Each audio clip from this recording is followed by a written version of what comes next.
नमस्कार दोस्तों, जैसा आपको पता है मैं शख्सियत रूबरू के अंदर बहुत सारी प्रतिभाओं से आपको रूबरू करवाता हूँ। आज इसी श्रृंखला के अंदर शख्सियत रूबरू के अंदर मैं आज आपको मिलवाने वाला हूँ एक पत्रकारिता जगत के अंदर एक लंबा जीवन व्यतीत करने वाले, अपने जीवन काल में बहुत सारे बड़े बड़े लोगों को आपने उनका इंटरव्यू लिया और छात्र जीवन में आप राजनीति में भी रहे, कॉलेज लाइफ में राजनीति में रहे, समाज सेवा की अलख जगा रहे हैं वर्तमान के अंदर और बहुत सारी सामाजिक संस्थाओं के द्वारा भी आप सेवा का कार्य कर रहे हैं। मैं आपको रूबरू करवाने वाला हूं हमारे चिर परिचित मित्र और पत्रकारिता जगत की एक चमक, एक दीपक जो समाज के अंदर अंधकार को दूर करके भीतर प्रकाश समावेश कर रहा है, और वो है हमारे विमल जी चौहान साहब। विमल जी चौहान साहब का आज के हमारे जो मेहमान है स्टूडियो के, उनका आपका स्वागत है। विमल जी नमस्कार। राम भाई, आपको और सभी दर्शकों को मैं शुभकामना देता हूँ, बधाई देता हूँ। अब विमल जी का परिचय मैं कैसे दूं आपका जीवन एक विराट जीवन है। बहुत सारे क्षेत्रों में एनजीओ के माध्यम से आपने सेवाएं दी, छात्र जीवन में आप सक्रिय रहे, राजनीति में आप सक्रिय रहे और पत्रकारिता के अंदर तो आपने बड़े बड़े लोगों का इंटरव्यू लिया। तो सबसे पहले मैं आज के पॉडकास्ट को प्रारंभ करता हूँ। चौहान साहब, बताएं आप कि आपने अपने जीवन काल में किन किन विशिष्ट लोगों का, महान लोगों का, बड़े लोगों का और शख्सियतों का आपने इंटरव्यूज लिया, साक्षात्कार लिया? राम भाई, मेरी पत्रकारिता का सफर लगभग 40 साल का है और इस 40 साल के दौरान मैंने अनेक पत्र पत्रिकाओं, इलेक्ट्रॉनिक मीडिया में, प्रिंट मीडिया में मैंने काम किया है। और इस दरम्यान मेरा सौभाग्य है और ईश्वर की कृपा है कि मुझे ऐसे लोगों का इंटरव्यू करने का अवसर मिला जिनके बारे में मैं सिर्फ कल्पना करता था। जैसे मेरे एक जीवन के आदर्श से अब्दुल कलाम साहब, जो भारत के राष्ट्रपति थे, मुझे उनका इंटरव्यू करने का अवसर मिला। फिल्म कलाकार धर्मेंद्र जी, जितेंद्र जी, हेमा मालिनी जी, जयप्रदा जी और न जाने कितने, मेरे को तो नाम भी याद नहीं, मैंने इतने कलाकारों का, साहित्यकारों का, रविंद्र जैन जी का, संगीतकार का। और इसमें एक विशिष्ट मैं आपको बताऊं कि भगत सिंह जी की जो बहन है, जो शहीद भगत सिंह जी है, हमारे देश के लिए गौरव की बात थी, उनकी सिस्टर का भी मैंने इंटरव्यू हनुमानगढ़ में किया था, प्रकाश कौर जी का। ये मेरे लिए बड़ी सौभाग्य की बात है। और उनका पिछले दिनों उनका निधन हो गया था। और एक इंटरव्यू मेरे को बहुत याद है कि हमारे लक्की विस्ट है जो भारत के रॉ में काम करते थे। अच्छा। उनका इंटरव्यू होता नहीं है, लेकिन मैंने उनका इंटरव्यू किया। वो नरेंद्र मोदी जी के भी सुरक्षा में रहे, राजनाथ जी की सुरक्षा में रहे, लाल कृष्ण आडवाणी जी की सुरक्षा में रहे, कई विदेशों में उन्होंने भारत के लिए काम किया। और मैंने उनका जो इंटरव्यू किया तो बड़ा रोमांचक इंटरव्यू था। मैंने देश विदेश के कई इंटरव्यू किए, जिसमें उद्योगपति अमेरिका की हैं, फ्रांस की हैं, जापान की हैं, एक फिल्म निर्माता है फ्रांस के, उनका मैंने इंटरव्यू किया। तो ये एक लाइव ऐसी है कि जिसमें विविधता है। राजा महाराजाओं को किया, धर्मात्माओं को किया, संत महात्मा को किया। जी जी। अच्छा, एक बात बताएं, आप प्रिंट मीडिया से भी लंबे समय तक आप जुड़े हुए थे। जी जी। तो प्रिंट मीडिया से कौन कौन से, किसकी संस्थाओं से जुड़े हुए थे? प्रिंट मीडिया में मेरा सफर शुरू हुआ था सर राष्ट्रदूत से। राष्ट्रदूत राजस्थान का बहुत पुराना अखबार है जी। और मैं कॉलेज से जैसे ही शिक्षा करके निकला, मैंने एमए पॉलिटिक्स साइंस में किया। उससे पहले मैं छात्र जीवन में भी जनरल सेक्रेटरी था महाविद्यालय का और राजनीति में भी मैंने प्रवेश किया। लेकिन मैंने एक लाइफ पत्रकारिता में जो शुरू करी थी, तो राष्ट्रदूत में मेरी कोटा में मैंने 15 दिन की ट्रेनिंग ली थी और मेरी पहली पोस्टिंग 700 रुपये मासिक में कोटा में हुई थी। उसके बाद फिर मैं नवभारत टाइम्स में रहा लंबे समय तक। अच्छा, नवभारत टाइम्स में जब एडिशन हिंदी में शुरू हुआ था जयपुर में, जी, हाँ, तो मैं यहाँ से संवाददाता था। उसके बाद मैं भास्कर में रहा, दैनिक नवज्योति में रहा। तो इस तरह से मैंने प्रिंट मीडिया में, और मैंने ब्लिट्स के लिए काम किया जो उस समय बॉम्बे से प्रकाशित होता था ब्लिट्स, उसके लिए भी मैं अजमेर जिले का संवाददाता था। फिर मैं इलेक्ट्रिक मीडिया में आ गया, तो उस समय तक मैं ईटीवी में रहा।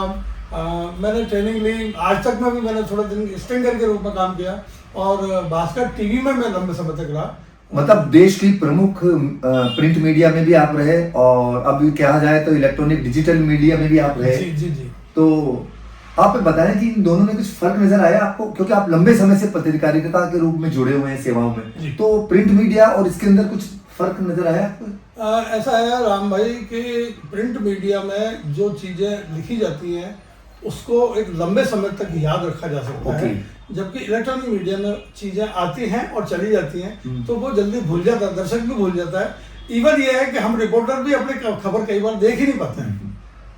मैं आपको बता दूं आप हमारे दर्शकों को कि ये स्काउट से बहुत जुड़े हुए हैं। बहुत सारी थोड़े कुछ दिन होते हैं इनकी न्यूज़ आ जाती है, आज वहाँ पर प्रोग्राम है, आज वहाँ पर, और सक्रियता दिखाते हैं। तो स्काउट के रूप में आप बताएं कि कहाँ कहाँ आपकी मिस्ट्री क्या है इसके पीछे, और कब से जुड़े, और स्काउट से कहाँ कहाँ की आपने किस किस तरह की सेवाएं दी आपने?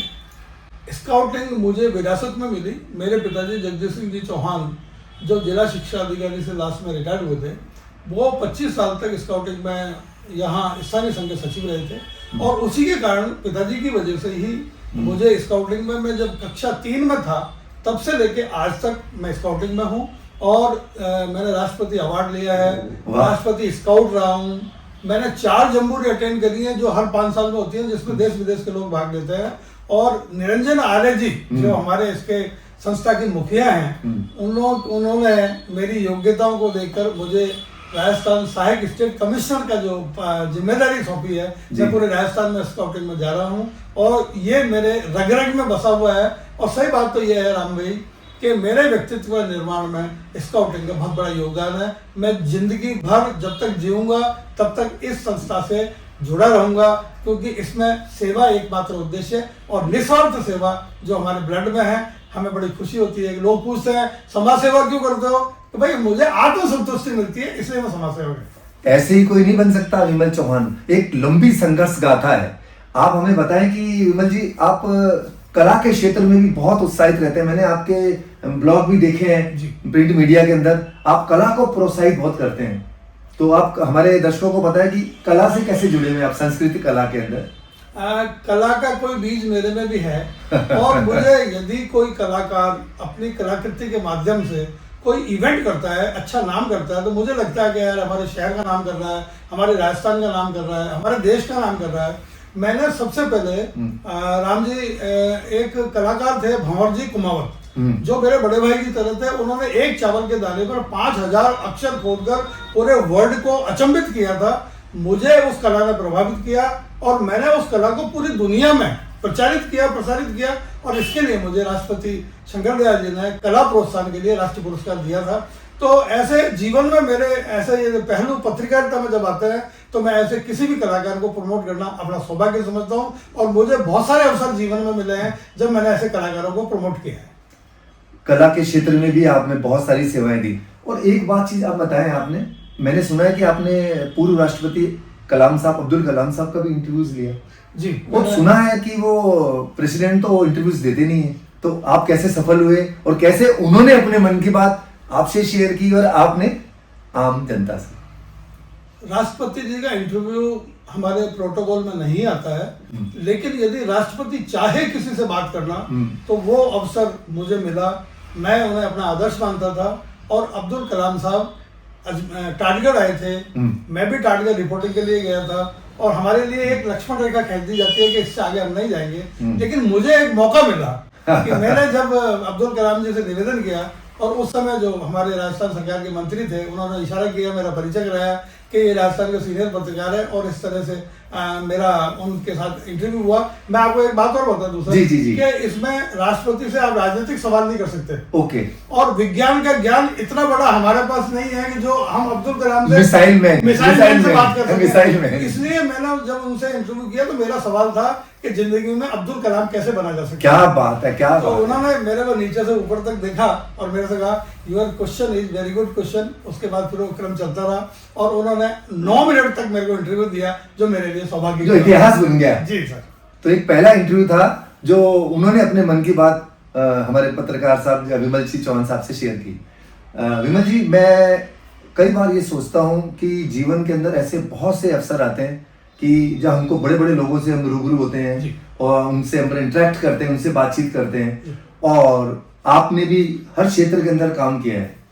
राजनीतिक क्षेत्र से भी आप कॉलेज समय से ही जुड़े हुए थे, तो राजनीति छात्र जीवन से और राजनीति तक का सफर, इसके बारे में भी आप हमारे दर्शकों को बताएं। देखिए राम भाई, मैं 79 में राजकीय सनातन धर्म महाविद्यालय में छात्र संघ का महासचिव चुना गया था। Okay. और 123 वोट थे उस समय, और मेरे को 93 वोट आए, जो आज तक का इतिहास है। न तो मेरे से पहले और न मेरे बाद कभी भी इतने मत किसी को भी प्राप्त नहीं हुए। मैं महासचिव रहा, उससे फिर छात्र नेता के रूप में मेरी पहचान शहर में बनी। मैंने काम भी किया, और महाविद्यालय की जो समस्याएं थी, उन छात्रों की जो भी समस्याएं रहती थी, मैं उसके लिए लगातार लड़ता था। मैं जयपुर जाता था, विश्वविद्यालय उस समय जयपुर हुआ करता था, मैं उसके अधीन थे, तो मेरा ब्यावर से जयपुर आना जाना रहता था उन छात्रों की समस्या के लिए या कॉलेज की समस्याओं के लिए। वहाँ से मैंने फिर मेरे काम को देखते हुए मुझे सबसे पहले NSUI कांग्रेस का अध्यक्ष बनाया गया। और विष्णु मोदी जी जब यहाँ से सांसद बने थे तो उनके चुनाव में मैंने काम किया था, तो उन्होंने मेरे काम को से प्रभावित होकर मुझे NSUI का अध्यक्ष बनाया। देन युवक कांग्रेस का उपाध्यक्ष बना। उसके बाद ये क्रम चलता रहा, और फिर मैं सेवा दल में जिला अध्यक्ष बना। अजमेर जिले का 11 साल तक मैं जिला अध्यक्ष रहा। फिर मेरी सेवाएं देखी और मुझे मौका दिया गया प्रदेश में, और मैं 7 साल तक संगठन मंत्री रहा कांग्रेस सेवा दल में। मैंने राजीव गांधी जी के बंगले पर भी सेवा दल की तरफ से जो गार्ड ऑफ ऑनर दिया जाता है, जो सेवाएं दी जाती है, वो भी मैंने 10 जनपद पे 6 महीने तक दी थी।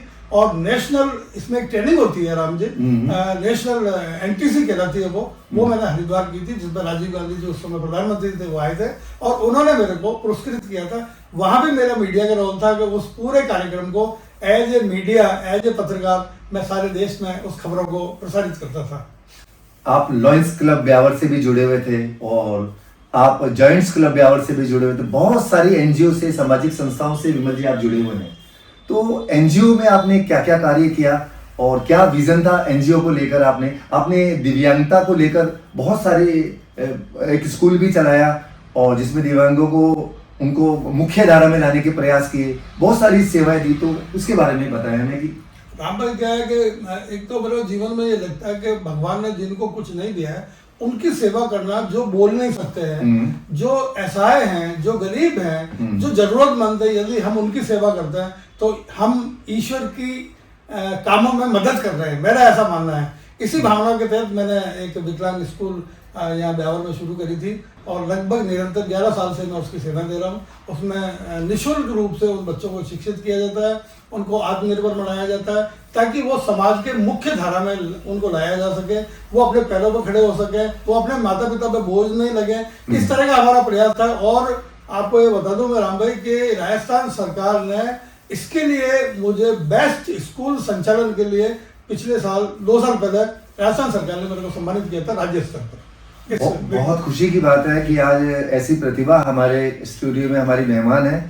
और जैसा सुना है मैंने चौहान साहब की आंचल, जादूगर आंचल, एक जब छोटी थी, जब से वो अपने जादूगरी से राष्ट्रीय और अंतर्राष्ट्रीय जगह पे जा जाके, ग्लोबली उन्होंने जा जाकर बहुत सारे प्रोग्राम दिए थे। अभी कुछ ही समय पहले ब्यावर में भी उनका प्रोग्राम हुआ था, उसके पहले भी हुआ था। वो मैंने देखा है कि आप सारा प्रोग्राम आपने कोऑर्डिनेट किया, ऑर्गेनाइज किया, और बिटिया आंचल को लेकर आपने हर एक जगह उसको प्रोत्साहित किया। तो इसके पीछे की भी आप हिस्ट्री बताएं, मिस्ट्री बताएं कि उसको कैसे आपने प्रोत्साहित किया और वो कहाँ तक पहुंची है। राम भाई, अजगर बाबा के स्थान पर सांस्कृतिक कार्यक्रम एक लंबे अरसे से होते थे। उसमें जब ये आंचल 5 साल की थी तब अपने पिताजी के साथ आई थी, और इनके पिताजी ने, चूंकि मैं उस कार्यक्रम का संयोजक था, तो मेरे से निवेदन किया कि इस बच्ची को भी एक अवसर दिया जाए। तो मेरे पास कार्यक्रम की बहुत लंबी लिस्ट थी, और अजिताभ शर्मा जी जो उस समय SDM थे, वो कार्यक्रम थे और उनको जाना था, लेकिन उनका आग्रह था, तो फिर मैंने मौका दिया। और आंचल को पहली बार हमने अजगर बाबा के स्थान पर प्रस्तुत किया। तब से वो एक रिश्ता बन गया, वो मुझे अपने पिता तुल्य समझती है, और मैं भी उसको अपनी बेटी की तरह मानता हूँ। ब्यावर में 2 बार उनका आना हुआ, पहली बार भी संयोजक में था, दूसरी बार भी संयोजक में था। और मैं आपको ये जानकारी दे दूं कि जल्दी ही मैं उनका दुबई में और मॉरिशस में कार्यक्रम करवाने जा रहा हूँ। तो जैसा मैंने आपको बताया कि एक मल्टीपल प्रतिभा के धनी चौहान साहब आज हमारे फिल्म में स्टूडियो में मेहमान हैं। और एक बात और है चौहान साहब, मैंने सुना है आपने बहुत सारी फिल्मों में भी पार्टिसिपेट किया है, तो ये पक्ष क्यों रह जाए आपसे शेयर करें? कौन कौन सी पिक्चरों में काम किया है और ये शौक कब लगा आपको? क्योंकि राजनीति, समाज सेवा और फिर ये फिल्म, तो ये कैसे संभव हुआ और कौन कौन सी फिल्मों में आपने पार्टिसिपेट किया? जीवन का जो आधार है राम भाई, वो धार्मिक, सामाजिक, कलात्मक, पत्रकारिता और स्काउटिंग, ये मेरे जीवन के आधार हैं। और कला से चूंकि मैं शुरू से ही बहुत प्रभावित रहा हूँ, कॉलेज के ज़माने से मुझे फिल्म देखने का बहुत शौक था, क्योंकि मनोरंजन के कोई साधन उस जमाने में नहीं हुआ करते थे, तो हम फिल्में देखते थे। और फिल्में देखते देखते मैं बम्बई तक पहुंच गया। मैंने फिल्म सिटी का पास बनवाया, वहाँ से मैं रिपोर्टिंग भी करता था, उन फिल्मी कलाकारों के इंटरव्यू लेता था। मैंने काफ़ी लोगों के इंटरव्यू लिए, और फिर चूंकि फिल्मों का बहुत नज़दीक से देखने का अवसर मिला जीवन में, तो इसलिए एक तो बाबा रामदेव जी की लाडली में मैंने काम किया, उसमें मैं खलनायक था। अच्छा, राजस्थानी फिल्म में? राजस्थानी फिल्म। Okay okay. दूसरी एक फिल्म थी गुजरी, जो सबसे ज्यादा लोकप्रिय हुई, और वो भी राजस्थानी पृष्ठभूमि पे थी, लेकिन किसी हिंदी फिल्म से कम नहीं थी। उसमें मैं कैरेक्टर बना था, और बाल शिक्षा के लिए, और उसमें भी एक संदेश, जैसे आप अपने छोटी छोटी फिल्मों के माध्यम से समाज को जागृत करते हैं, वैसा ही उसमें एक संदेश था कि हम दहेज नहीं लें, उस दहेज के खिलाफ और अशिक्षा के खिलाफ जो एक अभियान था, वो एक फिल्म का पार्ट था, उसमें मैं कैरेक्टर बना था। और तीसरी एक फिल्म थी जो मैंने अनुपम खेर के साथ की, केसी बोकड़े जी की निर्मित थी, वो डर्टी पॉलिटिक्स। उसमें भी मैं पत्रकार का रोल, उन्होंने कहा कि तुम्हें एक अभिनय करना है। मैंने कहा मैं अभिनय तो नहीं कर पाऊंगा, लेकिन मैं इसमें पत्रकार बनाऊंगा, और मैंने पत्रकारिता के रूप में अनुपम खेर से सवाल किए थे। और मजे की बात यह है राम भाई, जब मैंने उनसे सवाल किए तो वो अपने डायलॉग भूल गए, और उन्होंने कहा, मेरे से कहा, यू आर प्रोफेशनल आर्टिस्ट। मैं कहा नो सर, आपने इतनी जल्दी ये इस तरह से, मैंने कहा जी 40 साल से सवाल ही तो पूछ रहा हूँ। बेसिक काम तो वही है जी। इस तरीके से मैंने एक उस फिल्म में भी अभिनय किया, और यदि कभी और मौका मिला, आप लोगों के साथ भी कभी कई नाटकों में और इसमें भी अवसर मिलता है, तो करते हैं, बड़ा खुशी होती है। ये भी जीवन का एक पार्ट है, और जीवन को जीना चाहिए। जो अपने पूरे अपने जीवन में प्राप्त किया है, वो बांटने का समय है जी। और मुझे खुशी होती है कि चौहान साहब भी सामाजिक बुराइयों की और मतलब अवेयरनेस में लगे हुए हैं, चाहे ड्रग का अभियान हो, नशा मुक्ति का अभियान हो, शादियां करवा रहे हैं। सर्वधर्म सम्मेलन में आपने बहुत सारी शादियां कराई। चौहान साहब, इन शादियों के पीछे क्या मिस्ट्री है, और ये बताया कि आपने बहुत सारे जोड़ों की शादी करवाई है। तो राम भाई, सबसे पहले मैं ये बताऊं कि गरीब जो माता पिता होते हैं, गरीब परिवार होते हैं, वो अपनी बेटियों की शादी करवाना उनके लिए आज के जमाने में बड़ा दुर्लभ हो गया है। महंगाई का जमाना, दिखावे का जमाना, प्रतिस्पर्धा की लड़ाई, तो एक गरीब आदमी के लिए तो एक सपना हो गया। कई परिवारों में देखा वो अपने बच्चों की शादी कैसे करें। कई लोगों के जैसे पिताजी एक्सपायर हो गए, अब उनका नाना शादी कर रहे हैं या मामा शादी कर रहे हैं। तो मैंने ये भीलवाड़ा में देखा कि 2 सर्वेंट काम करने वाली जो महिलाएं थी, उनकी 4 बच्चियां थी। अब समय पर यदि उनकी शादी नहीं होगी तो उनके साथ या तो अनिति होगी, या फिर बड़ा वो होगा जिसकी हम कल्पना भी नहीं कर सकते। तो 4-5 मित्रों ने मिलकर उनकी शादी करी, मैंने वो शादी देखी, तो ये कंसेप्ट दिमाग में आया कि यार हम सब लोग मिलके क्यों ना इस तरह का एक करें कि अपन सामूहिक विवाह का कोई आयोजन करें। और हमने वो प्रस्ताव शुरू किया। उसके बाद मैंने ब्यावर में 217 जोड़ों का सामूहिक सर्वधर्म सामूहिक विवाह करवाया था। और राजस्थान सरकार की भी ये एक योजना है कि यदि सामूहिक विवाह में कोई इस तरह से कोई शादी करती है बच्ची, तो उसको राजस्थान सरकार उस कन्या को 15,000 रुपए देती है। अच्छा, सब्सिडाइज देती है। हाँ, सब्सिडाइज देती है। तो हम तो इस राजस्थान सरकार की योजना को जन जन तक पहुंचाने का काम कर रहे थे।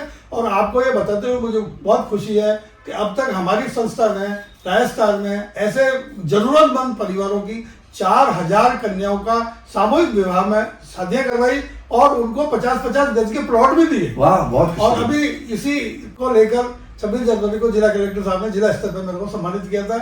ये मेरे लिए एक सुखद है कि इतनी लड़कियों का कन्यादान किया, तो कहीं ना कहीं उन बेटियों को आशीर्वाद मिला होगा। बहुत बड़ी सेवा है, बहुत बड़ी सेवा है, बहुत बड़ी सेवा है। मैं पूछना चाहूंगा कि बहुत सी किताबी बुक्स आपने लिखी है, मैंने सुना है। कौन कौन सी बुक्स आपने लिखी है, और उस बुक्स के अंदर क्या प्रकाशित है, आप हमारे दर्शकों को जरूर बताएं। सबसे पहले मैंने छात्र जीवन में राजकीय जैन गुरुकुल स्कूल में जब मैं पढ़ता था, तब वहाँ की जो वार्षिक मैगजीन निकलती थी, उसका संपादन किया। चूंकि लिखने का उस जमाने से ही शौक था। उसके बाद मैं छात्र नेता के रूप में महाविद्यालय में आया, और मैं जनरल सेक्रेटरी बना। तो जो महाविद्यालय की किताब निकलती थी, उसका मैंने प्रकाशन किया। फिर मैंने एक किताब लिखी, शख्सियत। उसमें जैसे आप शख्सियत का इंटरव्यू लेते हैं, ऐसे ही मैंने उसमें कुछ शख्सियत के इंटरव्यू लिए थे। वो मेरी एक किताब छपी थी। उसके बाद मैंने एक विजयनगर में पीके जैन हॉस्पिटल है, जो अजमेर संभाग का सबसे बड़ा हॉस्पिटल था, उसको लेके मैंने एक किताब लिखी थी। और अभी ये किताब मैंने इस कन्यादान को लेके लिखी है, जिसको हमारे राम जन्मभूमि के जो कोषाध्यक्ष हैं गुरुजी, उन्होंने इसका विमोचन किया और ये किताब देश के विभिन्न राजनेताओं, महाराजाओं, पॉलिटिशियनों, समाज सेवियों को भेंट की गई है। और इसके पीछे भी भावना यही है कि हम सामूहिक विवाह कैसे करें, समाज की कुरीतियों से हम कैसे समाज को बाहर निकालें, हम समाज को क्या योगदान कर सकते हैं, यही इन किताब के पीछे मूल है। और एक भावना और है जो मेरी 2 किताबें आ रही हैं, उसमें अब तक मैंने जो 250 इंटरव्यू किए हैं देश विदेश के विभिन्न प्रतिभाओं के, विभिन्न शख्सियतों के, उनको लेकर मैंने एक पुस्तक मैं लिख रहा हूँ, मेरे कलम का सफर, मेरी कलम का सफर, मेरी कलम का सफर। हाँ, ये मेरी एक किताब आ रही है। और एक मैंने भंवर जी को लेकर किताब लिखी है, जो उन्होंने चावल पर कलाकृति बनाई थी, वो पूरे विश्व में उन्होंने दी थी, तो उसको लेकर भी मैं एक पुस्तक लिख रहा हूँ, एक चावल की विश्व यात्रा। ये 2 किताबें मेरी अभी लिखी जा रही है। एक चावल की विश्व यात्रा, वाह, हाँ, ये उसका टाइटल है और वो भंवर जी को समर्पित है, जो जिनकी वजह से मैं वो काफी बड़ा, मैं एक निवेदन करना चाह रहा था जी कि आप भी कर लीजिए जगमग जहां, आप भी कर लीजिए जगमग जहां, ये दीपक तो तब जला जब घर जला। तो जीवन को जलाना पड़ता है तब वो कहीं प्रकाश दे पाता है। और मैं कुछ उन लोगों के लिए भी कहता हूँ कि राम भाई, जीवन में कई लोग आते हैं, कई लोग चले जाते हैं, लेकिन कुछ लोग हमें जीवन भर याद रहते हैं। ऐसे लोगों के लिए भी मैं कहना चाहता हूँ कि स्वार्थी मत बनो, अपने लक्ष्य को निर्धारित करो, लेकिन जीवन के संबंधों को ईमानदारी से निभाओ और जो काम कर रहे हो उसको ईमानदारी से करो। कहीं कोई दिक्कत नहीं है, आपके जीवन भी बड़े सहजता और सुगमता से व्यतीत होगा। उनके लिए मैं कहना चाहता हूँ कि मैं जिसे समंदर देना चाहता था, मैं जिसे समुंदर देना चाहता था, उन्होंने अपने लालच में तालाब के लिए अपना ईमान बेच दिया। ऐसे लोगों का क्या करो, ऐसे लोगों से दूर करो। नमस्ते, जय हिंद, जय भारत। आपकी बातों को जो आपने कहा ना कि स्वार्थी नहीं सारथी बनो, सारथी बनो। और ये थे विमल जी चौहान साहब, जिनसे बहुत सी बातों पॉडकास्ट में आपको भी अपडेट हुए, मुझे भी उनके बारे में जानने को मिला, क्योंकि ये ज्ञान और सेवा के जले हुए दीपक हैं।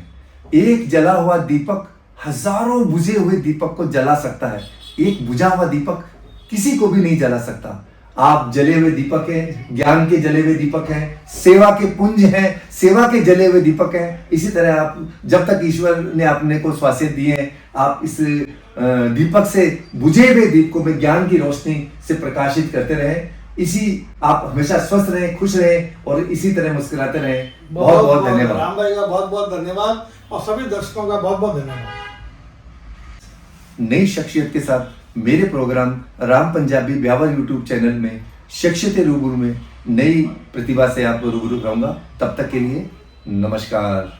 A buscar que me lleve